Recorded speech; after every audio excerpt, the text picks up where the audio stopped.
सकाळी उठल्यावर कॉफी आणि ABC वरच्या बातम्या ऐकल्याशिवाय माझा दिवस सुरू होत नाही. 2020 न्यू इयर सुरू झाल्यावर पहिल्यांदा बार्बरा वॉल्टरच्या 2020च्या शोचा सारखा उल्लेख होत होता. फार सुंदर शो असायचा तो आणि खूप छान करायची ती. ती क्लिप बघितली की सगळे पूर्वीचे दिवस आठवायचे. पण हा आनंद फार दिवस टिकला नाही. बातम्यांचा प्रवाह भलतीकडेच जायला लागला. कोरोना व्हायरस की काय असं ऐकू यायला लागलं आणि बघता बघता त्यांनी सगळाच ताबा घेतला. मग फक्त कोरोना व्हायरसच आणि एवढंच नाही तर कोरोना व्हायरस अगदी घरापर्यंत पोचला. म्हणजे लॉकडाऊन डिक्लेअर. बंद म्हणजे बंद. अरे बापरे, आता दिवसभर करायचं तरी काय? आणि असा विचार मनात येतोय तेवढ्यात एकदम माझ्या मनाच्या दरवाजावरती नॉक नॉक अशी टकटक ऐकू आली. कोण बरी ही मंडळी आहेत? बघितलं तर काय, माझ्या आवडीनिवडी, माझे छंद, ह्या सगळ्यांची भूतं माझ्या मनाचा दरवाजा खटखटत होते. मी विचार केला, एकेकाला जिवंत करून आत घेऊया का? अनेक वर्ष डेंटिस्ट्री करता करता ह्या मंडळींना मारून टाकलं होतं. मग एकेकाला आत घ्यायचं असं ठरवलं मी. तर वेळेचा सदुपयोग करायचा आणि निराशेला कधीच थारा द्यायचा नाही. या सगळ्या लहानपणी शिकलेल्या गोष्टी आठवल्या. आणि मग गाण्याचे क्लासेस ऑनलाईन सुरू केले. झूम जिंदाबाद. झूमवरनं सगळ्या मीटिंग्स सुरू केल्या. त्यामुळे नवीन टेक्नॉलॉजी शिकता आली. मैत्रिणींच्या बरोबर वेगवेगळे प्रोजेक्ट्स केले. त्यामुळे थोडा अभ्यास पण करावा लागला. पॉवर पॉइंट प्रेझेंटेशन कसं करायचं ते शिकले. फावल्या वेळात क्रोशाची ब्लँकेट्स केली आणि हळूहळू या सगळ्याची मला सवय झाली. आणि मग काय, ABC वरती परत न्यू नॉर्मल सुरू झालं आणि मी त्यातच गुंतत गेले.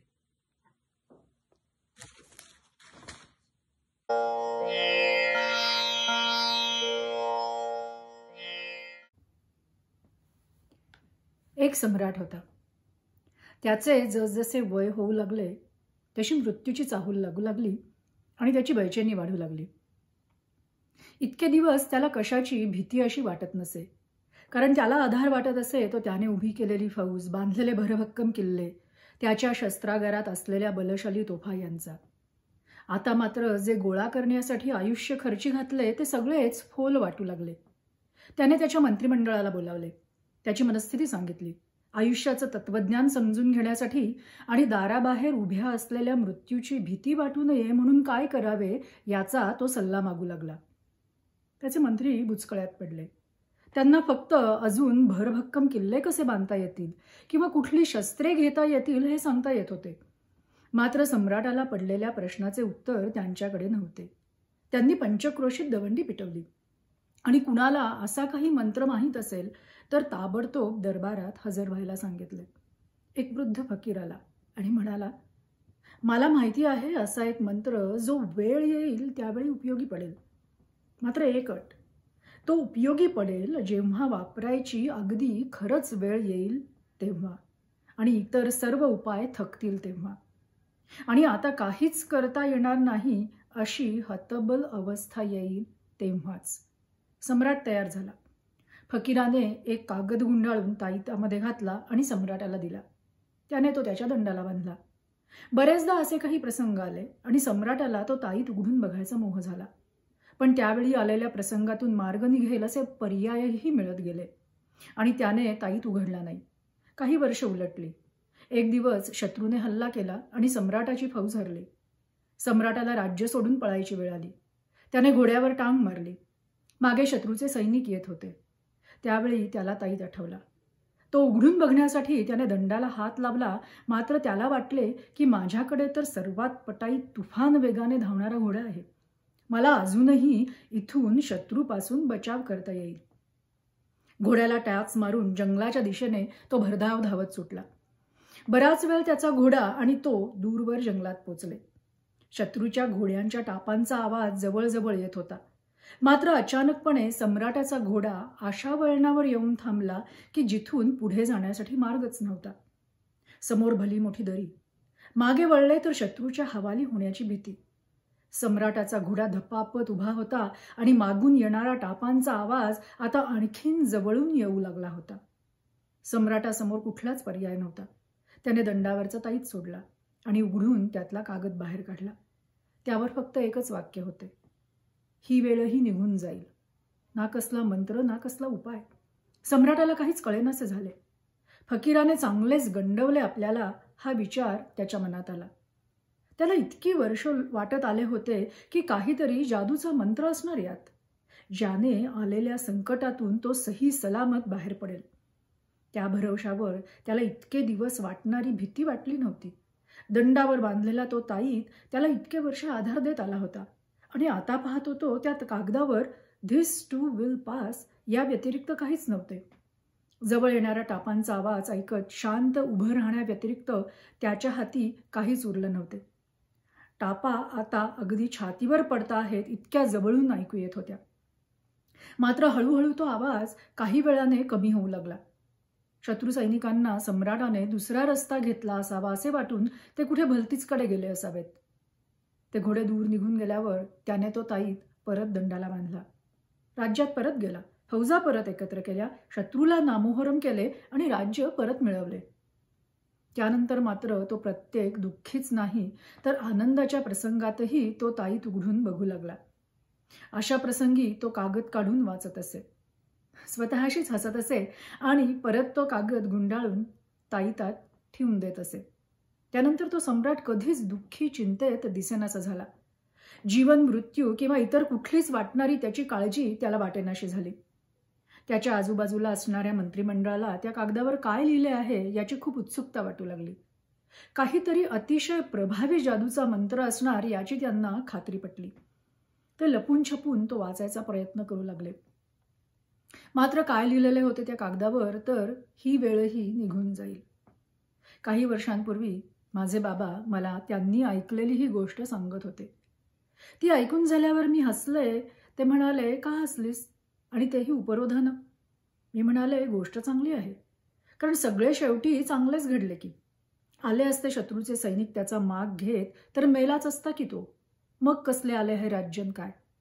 या अशा सुखांतिका आयुष्यात फार कमी वेळेला वाटायला येतात बाबा. बाबा हसले आणि म्हणाले, म्हणजे तुला गोष्ट नाही कळाली तर. आले असते सैनिक तर तो सम्राट मृत्यूलाही धीराने सामोरा गेला असता. त्या वाक्याने सांगितलेले त्याला पुरते समजले होते, म्हणूनच पुढे तो ते वाक्य त्याच्या आनंदाच्या क्षणीही वाचू लागला. हे लक्षात आले का तुझ्या? आपल्यातलं जे क्षयाला जातं ते म्हणजे आपण नसतो, तर क्षयाला जाऊनही जे उरतो ते आपण असतो. आकाशात विविध प्रकारचे ढग येतात आणि जातात. कधी रंगबिरंगी देखणे असतात, कधी काळे कभिन्न असुरी. पण ना ते ढग कायम राहतात की ना ते आकाशाला बदलू शकतात. मागचे आकाश अभेद्य अस्पर्शित उरते. भूक लागते, राग येतो, आनंद होतो, राज्य मिळतं, हे सगळे ढग सकाळी येतात आणि संध्याकाळी निघून जातात. ही वेळही निघून जाईल, चांगली असो की वाईट. हे जसे वैयक्तिक पातळीवर घडते तसे वैश्विक पातळीवरही घडत राहते. आपली मानवता आपल्यासाठी जरी महत्वाची असली तरी या अफाट पसाऱ्यात आपण हे असे येऊन जाणारे तात्कालिक मेघ असणार या अवकाशात. गेले काही महिने ही गोष्ट मला सतत आठवते आहे. सामाजिक, राजकीय, आर्थिक, तांत्रिक आणि वैयक्तिक अशा प्रत्येक मितीला धक्का देत करोना विषाणूच्या संसर्गाच्या संकटाने जगाला वेढले आणि जगण्याची सगळी समीकरणे बदलून गेली. सोशल डिस्टन्सिंग, फिजिकल डिस्टन्सिंग आणि लॉकडाऊन हे कधीच प्रचलित नसलेले दोन शब्द प्रत्येकाच्या ओठांवर खेळू लागले. जगाच्या 7 खंडात हा विषाणू पोचला. प्रत्येक देशात याची विविध रूपात अंमलबजावणी झाली. काही देशातून पोलिसांच्या जबरदस्तीने, काही ठिकाणी इमर्जन्सी पुकारून, तर काही ठिकाणी लोकांच्या व्यवहार ज्ञानावर विश्वास ठेवून सगळीकडे लॉकडाऊन झाले. मात्र सारे जग दाराआड घरात कोंडले गेले. ज्या भागात संसर्ग जास्त तिथले बरेचसे व्यवहार ठप्प झाले. भल्या प्रगत देशातील आरोग्य व्यवस्था कोलमडून पडली. नेत्यांचे नेतृत्व पणाला लागले. आर्थिक परिस्थिती धोक्यात आली आणि हातावर पोट असणाऱ्यांची उपासमार होण्याची वेळ आली. सगळ्यात मोठा परिणाम झाला तो माणसाच्या दैनंदिनीवर. घरातच बसायचे हे बऱ्याच लोकांच्या पथ्यात न पडणारे आणि परवडणारेही. उदर भरण्यासाठी केले जाणारे जगातील बहुतांश व्यवहार त्या व्यक्तीने कामावर प्रत्यक्ष हजर राहिल्याशिवाय होतच नाहीत. शिवाय कुठलेही काम करताना किंवा कामासाठी लागणारा प्रवास करताना अनेकांच्या संपर्कात येणे हे तर अगदी साहजिकच. या अगदी नेहमीच्या स्वाभाविक गोष्टींवर झालेला आघात कितीही प्रगत असलेल्या देशांना पचवणे अवघड झाले.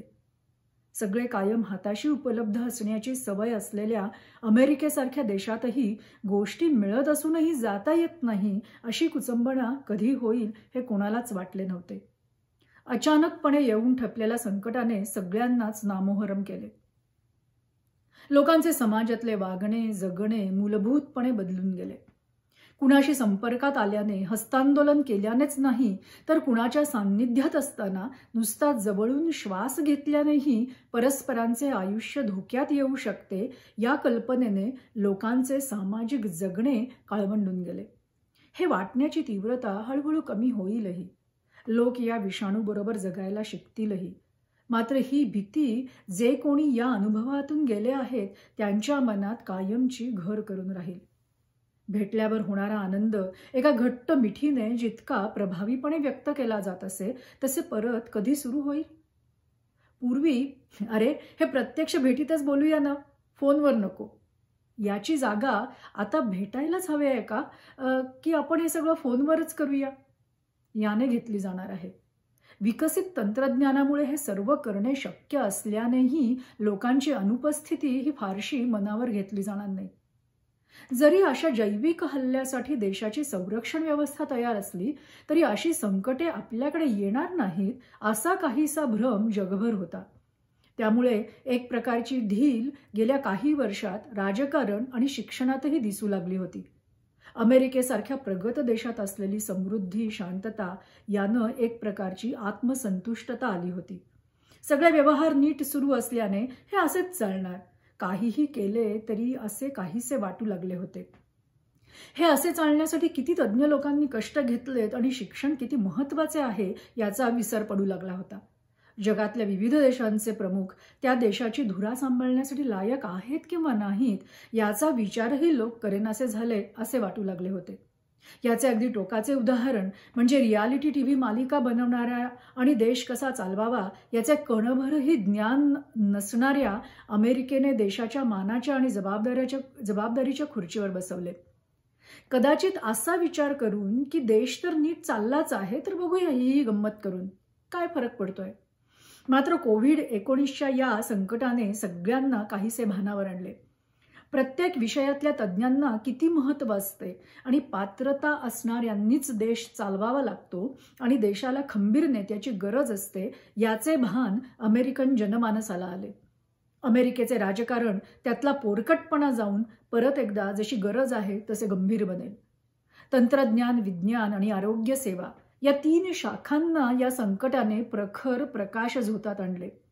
या दशकात तंत्रज्ञानाने चांगलीच प्रगती केली असल्याने जग तसे अगोदरच एकमेकांशी जोडले गेले होते.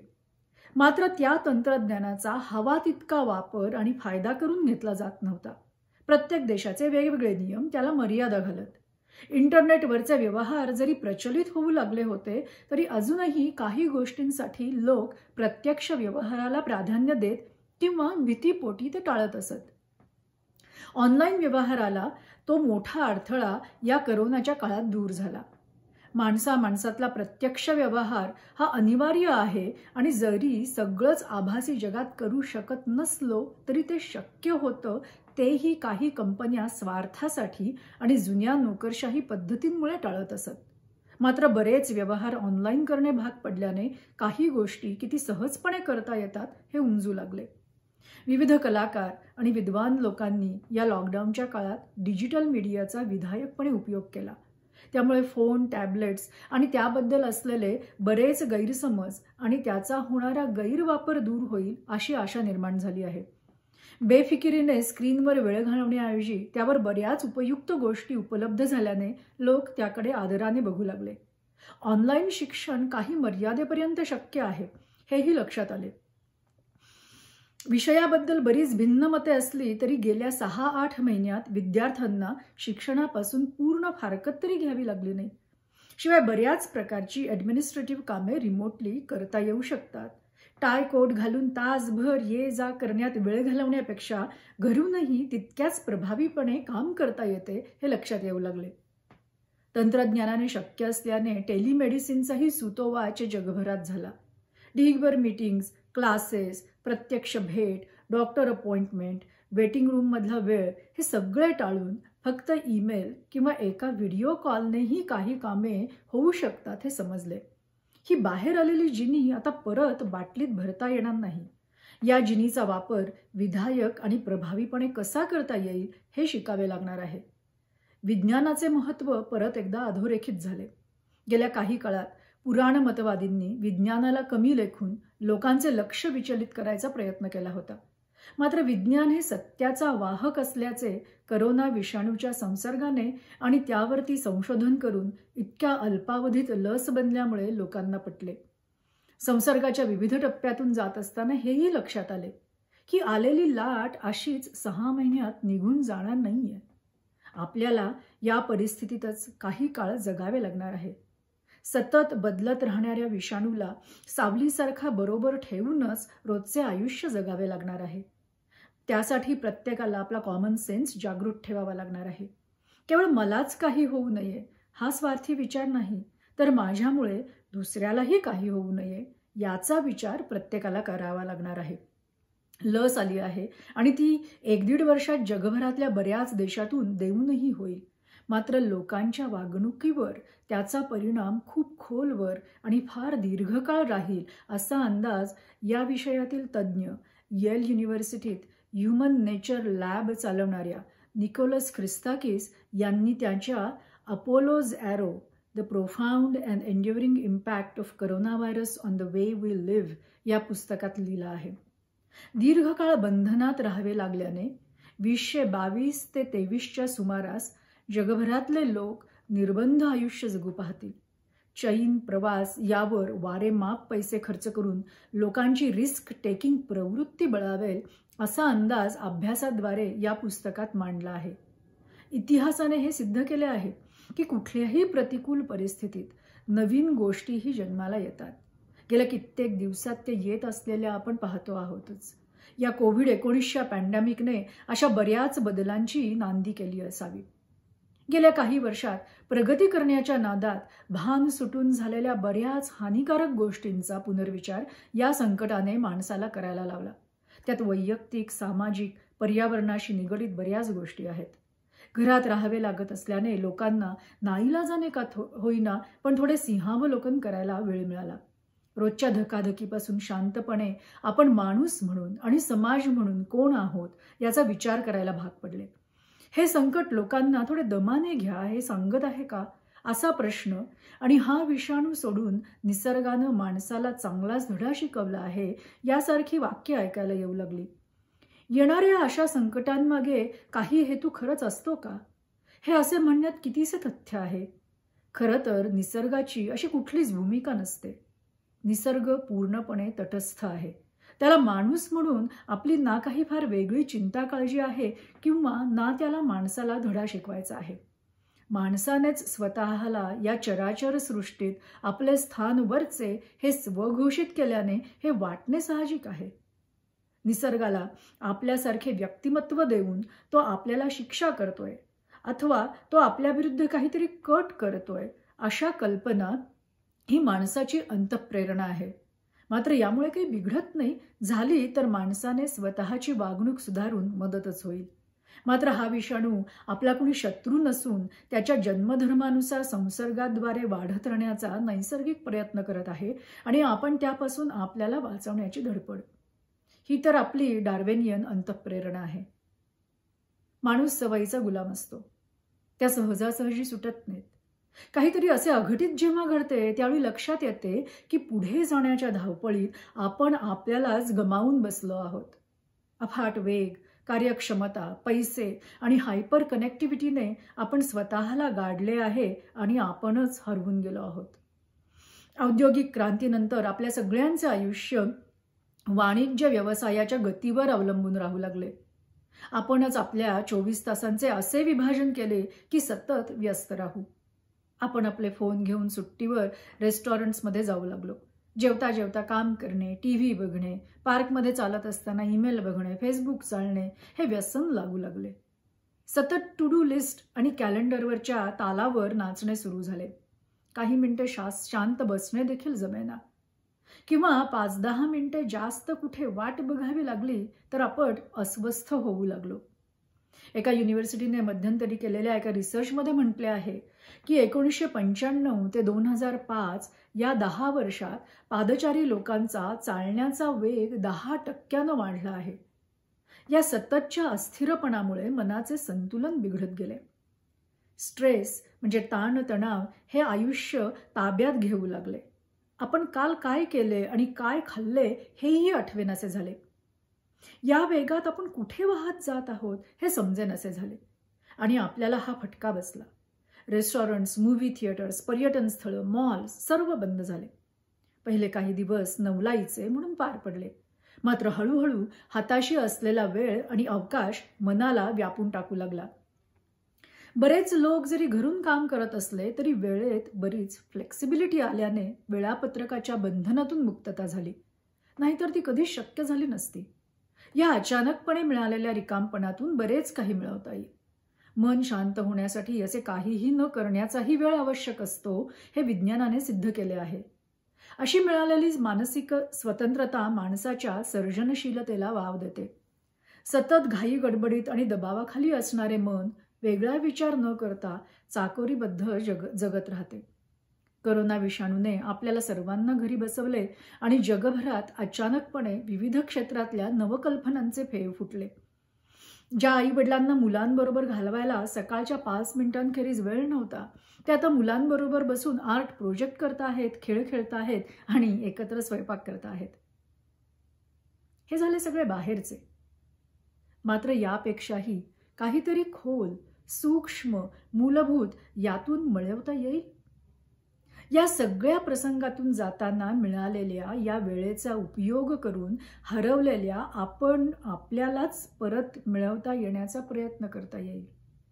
वेगाच्या भरात हरवून जाऊन गुलाम बनलेल्या त्या स्वला स्वातंत्र्य देता येईल, जो आपल्याला जमिनीवर स्थिर ठेवतो, जो नवनवीन कल्पनांची स्वप्ने बघतो, कुतूहलाने गोष्टींची विचारपूस करतो, क्षणभर थांबून फुलाचा वास घेतो, काहीही करताना भल्या बुऱ्याचा विचार करून स्वतःचे प्रतिबिंब जो न्याहाळत राहतो तो आपल्याला सापडून जाईल. आजूबाजूच्या कोलाहलापासून मिळालेल्या या शांततेतच हे जमू शकेल आणि मिळालेला तो कदाचित पुढे हानिकारक निर्णय घेताना घडलेल्या घटनांचा 10दा विचार करेल.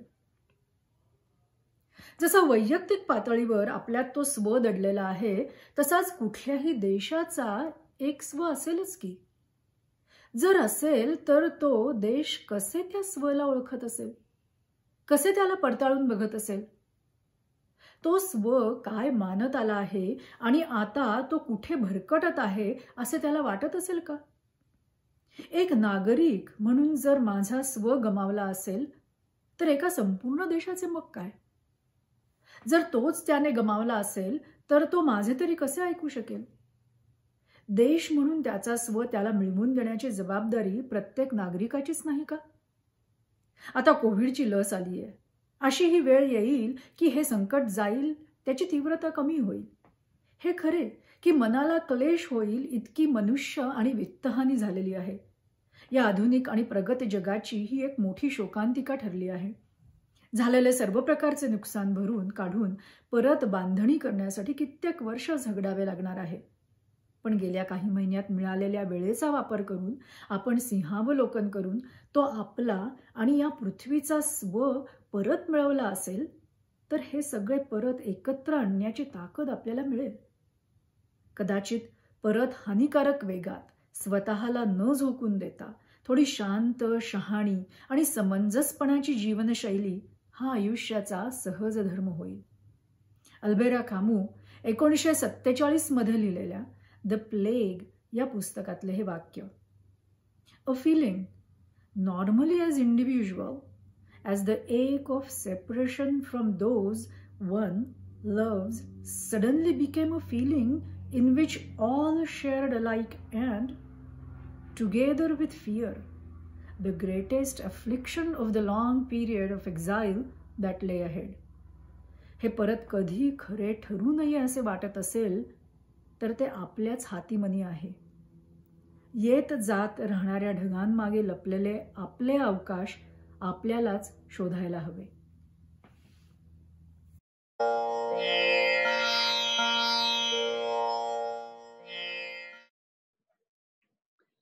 कवितेचं शीर्षक आहे स्थित्यंतर.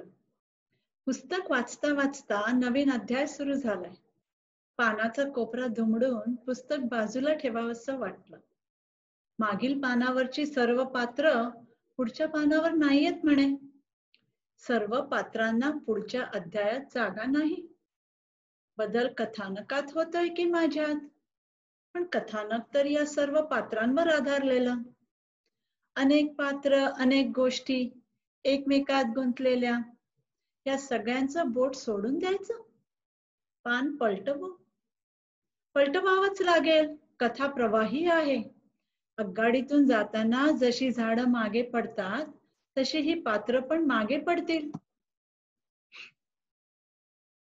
नवीन झाडं दिसतील की सावलीची असतील की नुसतीच शोभिवंत. पण मागील पानावर जी गाणी गायली होती त्या झाडांच्या सावलीत ते सूर हृदयाचा ठाव सोडणार नाहीत ना. ते सूर पुढचं कथानक व्याकुळ करतील, उगीचच व्याकुळ करतील. किंबहुना व्याकुळतेच्या ओलाव्याने, प्रेमाच्या गिलाव्याने पुढची कथा रचली जाईल. पुढच्या कथेतील पात्र रमवणारी, भुलवणारी, खुणवणारी, बोलवणारी. मला वाटतं पुस्तक वाचता वाचता नवीन अध्याय सुरू झालाय. तो होऊ द्यावा.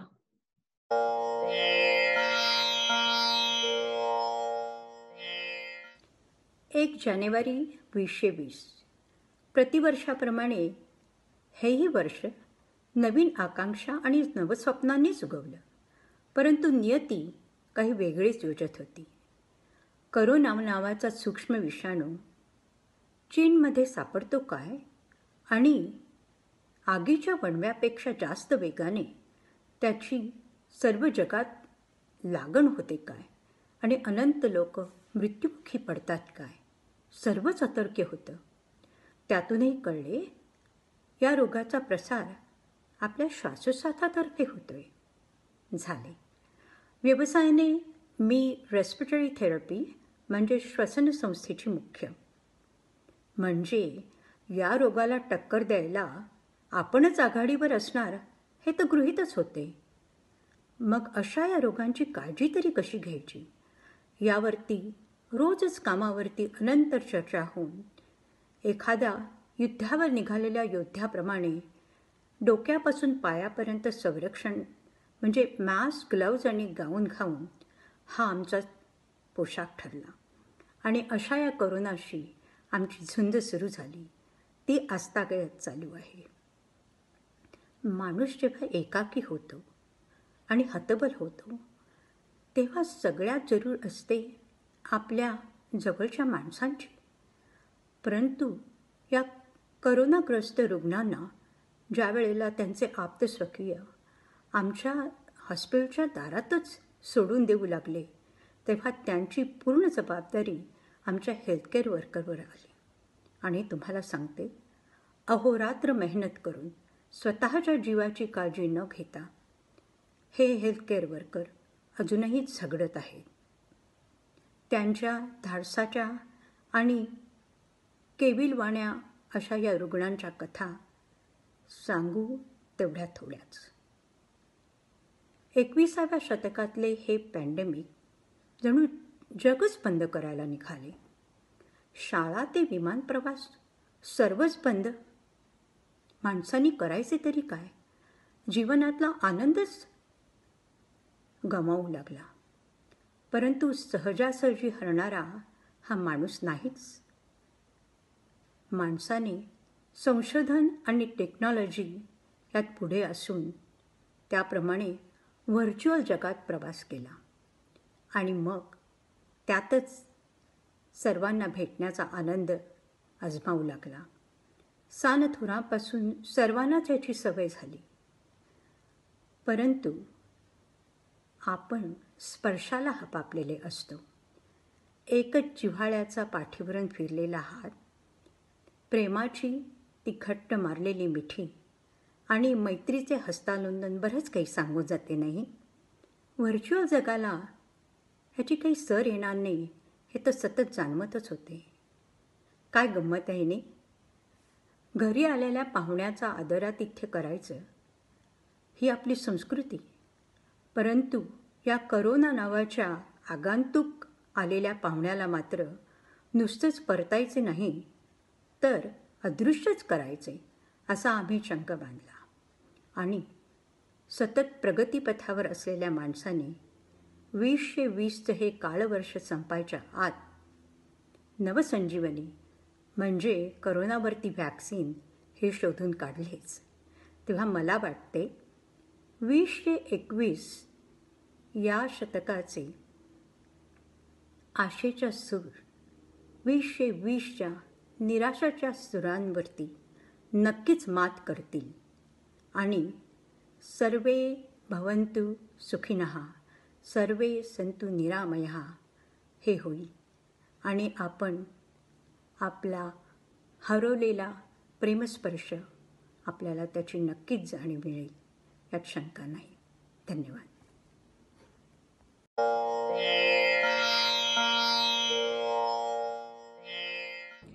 नमस्कार, मी शकुन तुळपुळे, निवृत्त शिक्षक, चॅन्डलर, अॅरिझोनामध्ये राहते. नुकताच मी एका अमेरिकन मासिकामध्ये कीपिंग होप अलाइव्ह या विषयावरचा एक लेख वाचला. आज जगभरात धुमाकूळ घातलेल्या कोरोनाच्या विषाणूमुळे अनेक लोक अनेक प्रकारच्या संकटात आली आहेत. तरीही कितीतरी लोक निराश न होता कशी आशावादी राहत आहेत या आशयाचा हा लेख होता. हा लेख वाचल्यावर मला माझ्या एका संदेशाची आठवण आली. दरवर्षी मी प्रत्येक विद्यार्थ्याला एक पत्र लिहून देत असे. त्या पत्रामध्ये मी त्या विद्यार्थ्याचे गुण सांगून त्याच्याकडून काय शिकले याचा आवर्जून उल्लेख करत असे. आणि प्रत्येक पत्राचा शेवट मी रोज वाचायला विसरू नका, निरोगी रहा, आनंदी रहा आणि आशावादी रहा हा संदेश लिहून करत असे. हा संदेश वर्षानुवर्ष मी माझ्या अनेक विद्यार्थ्यांना आणि शिक्षकांना पण दिला. खरं तर निरोगी राहणे, आनंदी राहणे आणि आशावादी राहणे हे मी स्वतः लहानपणापासून पाहिले आहे. निरोगी राहणे मी माझ्या वडिलांकडून शिकले. त्यांचे रोजचे चालणे, प्राणायाम करणे आणि सूर्यनमस्कार घालणे हे बघतच मी लहानाची मोठी झाले. आनंदी राहणे मी माझ्या आईकडून शिकले. कितीतरी प्रसंगांना दुःखी न होता तिने किती धीराने तोंड दिले आहे हे मी अनेक वेळा पाहिले आहे. आशावादी राहणे मी माझा नवरा आनंदकडून शिकले. अनेक घटनांमध्ये मी निराश झाली असताना त्याने आशावादी राहून मला खूप धीर दिला आहे. पण तरीही निरोगी, आनंदी आणि आशावादी राहणे हे मी खऱ्या अर्थाने 2020 साली शिकले. आपण निरोगी असलो तर आनंदी असतो, आनंदी असलो की आशावादी असतो हे मला कळून चुकले. त्या दृष्टीने मी अथक प्रयत्न केले, करत आहे आणि करत राहणारही आहे. जून महिन्याच्या शेवटच्या आठवड्यात आमची धाकटी मुलीला बाळ होणार होते. वडिलांसारख्याच अत्यंत आनंदी आणि आशावादी राहणाऱ्या या मुलीला आपण धीर देणे गरजेचे आहे हे मला कळून चुकले. कारण जावई इमर्जन्सी डॉक्टर असल्यामुळे मार्चपासून तिच्या तब्येतीची खूप काळजी वाटत होती. पण तिच्या बरोबरीनेच आम्ही सर्वांनी आनंदी आणि आशावादी राहून तिला पूर्णपणे साथ दिली. त्याचप्रमाणे शाळा बंद असल्यामुळे पहिलीतल्या नातवाला जेव्हा कम्प्युटरतर्फे शिकताना पाहिले तेव्हा मन थोडं खट्टू झाले. स्वतः शिक्षक असल्यामुळे हा शाळेत असता तर त्यांनी काय काय केले असते हे सतत मनात यायला लागले. पण तरीही तो त्याच्या शिक्षकांकडून नवीन नवीन गोष्टी शिकत आहे, वर्गातल्या मित्रमैत्रिणींची गप्पा मारत आहे आणि अतिशय आनंदी आहे. हे बघितल्यावर मन अगदी प्रसन्न झाले. तो घरी आहे, निरोगी आहे, सुरक्षित आहे हे बघून मन आशावादी पण झाले. आज अनेक पालक असतील की विचार करत असतील, हे वर्ष तर असेच गेले, पण येणारे वर्ष तर नक्कीच सुरळीत जाईल. हा आशावाद त्यांच्यामध्ये आहे, तसंच माझ्यामध्येही आहे. कारण आता जगभरात वेगवेगळ्या थरातल्या लोकांना लसी मिळायला लागल्या आहेत. आज उद्या तुम्हाला आणि मलाही मिळतील. आणि या लसीमुळे आपण हळूहळू बाहेर जायला लागू, मित्रमैत्रिणींना भेटायला लागू, प्रवास करू, हॉटेलात जाऊन जेवायला लागू. हा आशावाद माझ्यात नक्कीच आहे. तर जसं मी आनंदी, निरोगी आणि आशावादी राहण्याचा अर्थ नव्याने समजला आहे, तसाच तुम्हा सर्वांना पण हा नक्कीच नव्याने समजला असणार ही मला खात्री आहे. धन्यवाद.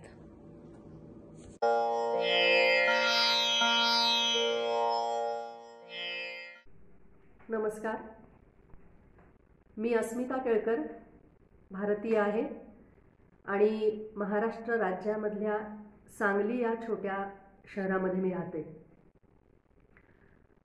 आपण सगळे 2020 या वर्षामध्ये वेगवेगळ्या प्रकारच्या संकटांना तोंड देत इथपर्यंत आलेलो आहोत. अनेक प्रकारची संकट, कोरोना सकट 2020 या वर्षानं आपल्याला दाखवली. हे जे आपल्या सगळ्यांना अनुभव आले, या सगळ्या आपल्या सगळ्यांच्या मनातल्या भावना मी एका कवितेतून मांडलेल्या आहेत. 31 डिसेंबर 2020 या दिवशी संपूर्ण 2020 या वर्षाला उद्देशून लिहिलेली कविता असं या कवितेचं स्वरूप आहे. ती कविता मी आपल्या सगळ्यांच्या समोर सादर करते. आणि आज तुला निरोप देण्याचा दिवस आला एकदाचा. आणि आज तुला निरोप देण्याचा दिवस आला एकदाचा. एव्हरी पार्टिंग इज सॅड असं म्हणतात. दुःखाची कोणती छटा आज दिसते आहे. खरं तर फुलांच्या पायघड्या घालून